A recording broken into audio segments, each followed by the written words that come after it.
Hello everyone, কেমন আছো সবাই? আশা করি খুব ভালো আছো, আমিও খুব ভালো আছি। আর বন্ধুরা, আজকে আমার গলার অবস্থাটা কিন্তু খুবই খারাপ, কারণ খুবই ঠান্ডা লেগেছে আমার। তো তোমরা প্লিজ একটু অ্যাডজাস্ট করে নিও। আর আজকে দেখো বাইরে খুব সুন্দর রোদ উঠেছে, আর একদম সুন্দর সোনালি চকচকে রোদ উঠেছে। দেখো কদিন ধরেই খুব মেঘলা করছিল, কিন্তু আজকে বেশ সুন্দর রোদ উঠেছে। তো আমাদের বাড়িটা কিন্তু একদমই রাস্তার ধারে। দেখো বন্ধুরা, আজকে মেয়েকে নিয়ে যাব একটু হসপিটালে। আজকে ওর চেক আপের ডেট আছে, কারণ কয়েকদিন ধরে আমার মেয়ে খুব শরীর খারাপ, হসপিটালে ভর্তি ছিল। তো আজকে ওর চেক আপের ডেট আছে, তাই ওকে নিয়ে যাব। তো তাড়াতাড়ি করে বাড়ির সব কাজকর্ম গুছিয়ে নিয়েছি। আর এই সকালবেলা তো জানোই বাড়িতে কত কাজ থাকে, তো সকাল সকাল সব কাজ সেরে নিয়েছি। আর এদিকে আমার এই মেয়ের বোতলগুলো তো আগেই মানে সকালে উঠেই ফোটাতে হয়, তো এগুলো সব রেডি করে নিয়েছি। তারপর দেখি কি আমার মেয়ের দুধটা কম আছে, তো আমি ভাবলাম যে দুধটা এনে তারপরেই বেরোবো, কারণ ওর তো ঘন ঘন খাওয়াতে হয় এখন। তো আমি চলে যাচ্ছিলাম দোকান, আমাদের বাড়ির পাশেই একটা ওষুধের দোকান আছে, একদম বাড়ির পাশে। তো ওষুধের দোকান থেকেই দুধটা কিনে নিয়ে এলাম। তো মেয়েকে এখনও তুলিনি, ও ঘুম থেকে ওঠেনি, ঘুমোচ্ছে। তো এবার ওর দুধটা দেখো কিনে এনেছি। আমার মেয়ে ল্যাকটোজেন খায়, সেটা তো সবাই জানো। তো মেয়ে ঘুমোচ্ছিল, উঠে পড়েছে। এবার ওকে একটু রেডি করিয়ে নেবো ভালো করে, এখন তেল টেল মালিশ করিয়ে রেডি করিয়ে নেবো।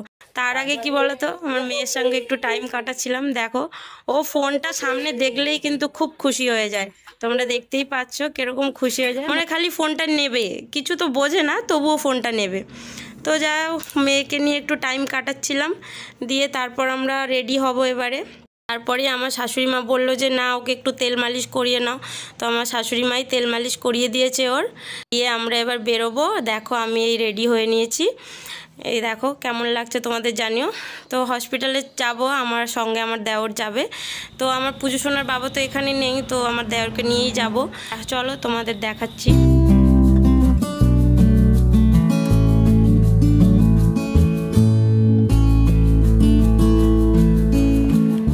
আমরা প্রায় হসপিটালের কাছাকাছি এসেই গেছি। এই দেখো আমার মেয়ে বসে বসে যাচ্ছে। আর এটা কিন্তু পাঁশকুড়া সুপার স্পেশালিটি হসপিটাল। তো তোমরা কে কে পাঁশকুড়া থেকে দেখছো প্লিজ আমাকে কমেন্ট করো। আর এটা কিন্তু এখানকার সবথেকে বড় হসপিটাল, আর এই হসপিটালেই আমার মেয়ে ভর্তি ছিল, তো সেই জন্য এখানেই চেক আপ করাতে এনেছি। তো দেখা যাক ডাক্তারবাবু কি বলে আজকে, তারপর তোমাদের বলবো কি বললো। তো বন্ধুরা, ডাক্তার দেখানো হয়ে গেছে, এবার বাড়ি ফিরছি। আর ডাক্তারবাবু বললো যে ওর এখন কফটা নেই, শুধু জাস্ট সর্দি আছে, কারণ এত ঠান্ডা গরম সেই জন্য এখন তো বাচ্চাদের একটু কেয়ারে রাখতেই হবে। আমি অনেক কেয়ার করি, তবুও আমার বাচ্চার ঠান্ডা লেগে যায়। তো প্লিজ তোমরাও কিন্তু বাচ্চাদের খুব সাবধানে রেখো, এখন এত ওয়েদার খারাপ, খালি ঠান্ডা একবার গরম একবার। তো বাচ্চাদের প্লিজ সাবধানে রেখো, কারণ আমার মেয়েকেও এত সাবধানে রাখার পরেও ওর খুব কিন্তু কফ কাশি হয়েছিল, ওকে মানে গ্যাস দিতে হয়েছে, হসপিটালে 5 দিন ভর্তি ছিল। তো খুব কষ্ট পেয়েছে মেয়েটা। তো সেই জন্য তোমাদের বলছি, তোমরা কিন্তু খুব যত্নে রেখো বাচ্চাদের। তো আমরা বাড়ি পৌঁছে গেছি, এই দেখো বাড়ি ঢুকছি এখন।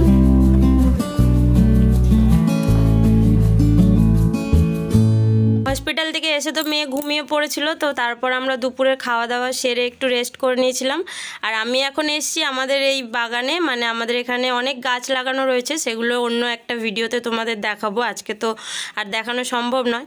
আর আমি এখানে একটু ঢং করছিলাম। চলো বন্ধু, আজকের জন্য এতটাই, টাটা।